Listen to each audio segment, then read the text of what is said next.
Guys, I hope all of you are fine and doing well in your lives. Guys, my today's video is according to the recent, trendy, demanding and stylized patterns of today's world demands, and the highly eye-catchy and attractive design patterns that totally young girls, fashion-loving girls are looking for. So guys, now let's move towards our main concern, that is how you can design these patterns.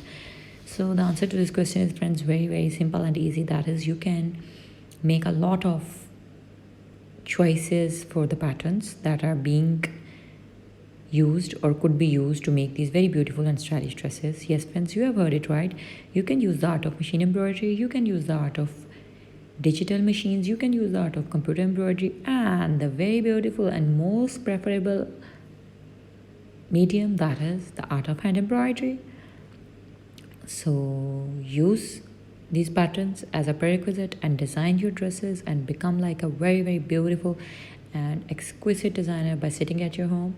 So hope to see you soon back in my channel with my upcoming new videos. Up till then, take care of yourselves and keep supporting us, keep watching our content as you always have been.